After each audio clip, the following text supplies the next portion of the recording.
नमस्कार दोस्तों। तो अब आप ये सोच रहे होंगे कि क्या कैपकट ऐप से प्रोफेशनल लेवल की एडिटिंग की जा सकती है। इसका सीधा सा जवाब है हाँ। तो आज मैं आपके साथ प्रो लेवल एडिटिंग का सीक्रेट शेयर करने वाला हूं जो आपको नूब से प्रो बना देगा। बाकी आप जितना कैपकट के बारे में सोचते हो उससे कई गुना यह पावरफुल एडिटिंग टूल है।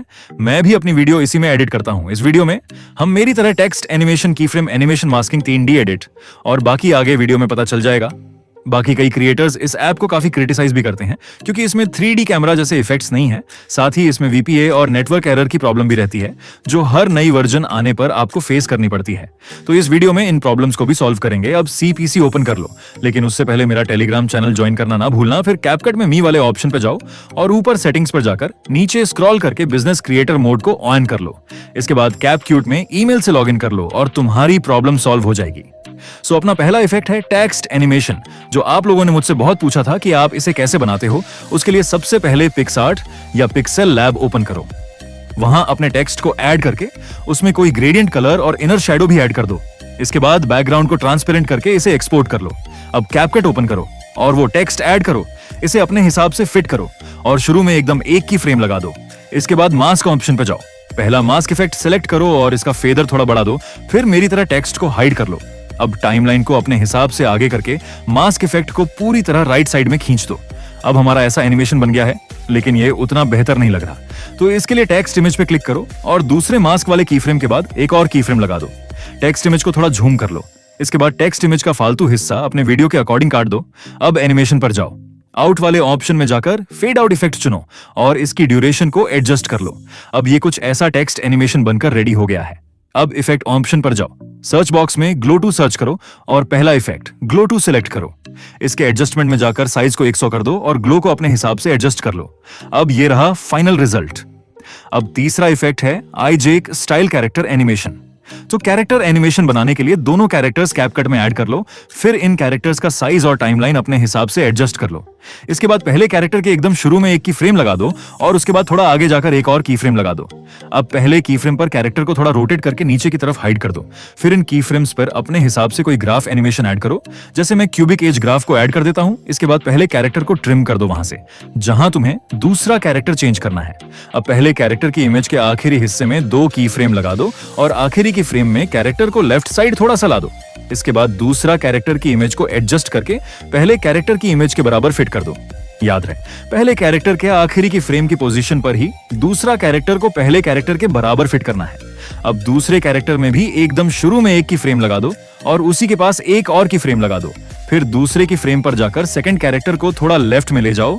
अब ग्राफ में जाकर cubic out graph animation add कर दो और पहले कैरेक्टर के आखिरी की फ्रेम के ग्राफ में जाकर क्यूब इन ग्राफ को ऐड कर दो। अब ये रहा रिजल्ट। मैंने इसमें glow effect, rebound swing effect और मोशन ब्लर भी ऐड कर दिया ताकि यह और स्मूथ और बेहतर लगे। अब तीसरा इफेक्ट, जिसका नाम मुझे तो नहीं पता, लेकिन यह काफी यूजफुल है। तो इसे बनाने के लिए कैपकट में सभी मटेरियल ऐड कर लो और टेक्स्ट को पिक्सेल लैब से ही बनाना बेहतर रहेगा ताकि रिजल्ट अच्छा आए।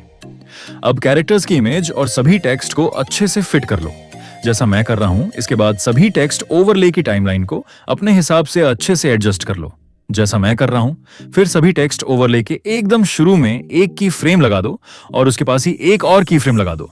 इसी तरह हर टेक्स्ट ओवरले में आगे 2 से 2 की फ्रेम लगा दो। अब किसी भी टेक्स्ट ओवरले के पहले की फ्रेम पर जाकर टेक्स्ट को थोड़ा नीचे कर दो। यही प्रोसेस सभी टेक्स्ट ओवरले पर अप्लाई कर दो। इसके बाद सभी टेक्स्ट ओवरले के की फ्रेम में क्यूबिक आउट ग्राफ ऐड कर दो। अब सभी फालतू हिस्सों को अपने वीडियो के अकॉर्डिंग काट दो और इसे हाई रेजोल्यूशन में एक्सपोर्ट कर लो। इसके बाद फिर से वही वीडियो को नया प्रोजेक्ट में ऐड कर लो। शुरू में एक की फ्रेम लगा दो और दूसरा की फ्रेम तब लगाओ जब टेक्स्ट वीडियो में दिखाई दे। इसी तरह जहां जहां टेक्स्ट स्क्रीन पर आए वहां की फ्रेम लगा दो।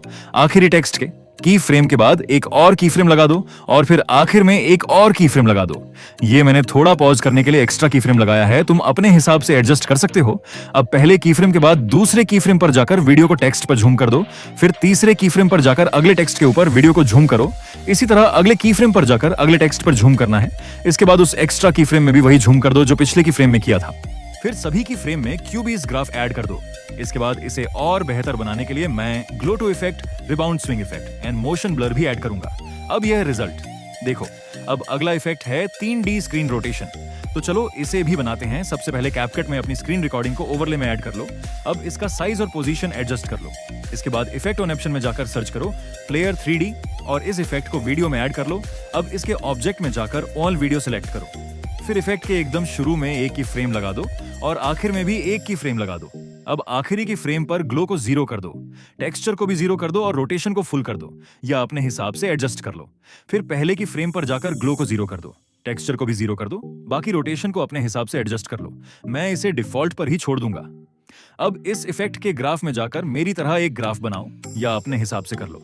बस अब इसे एक्सपोर्ट कर लो और ये रहा रिजल्ट। मैंने इसमें ग्लो इफेक्ट और रिबाउंड स्विंग इफेक्ट भी ऐड कर दिया है। तो इस वीडियो में मैंने 4 यूनिक इफेक्ट्स बताए हैं जो आपको शायद किसी ने नहीं बताए होंगे। अब अगर आपको इसका पार्ट 2 चाहिए तो कमेंट में जरूर बताना। बाकी कोई प्रॉब्लम हो तो कमेंट में पूछ लो, मैं रिप्लाई देने की कोशिश करूंगा और फीडबैक भी जरूर देना। तो अब मिलते हैं अगली वीडियो में, लेकिन लाइक और सब्सक्राइब करके जाना।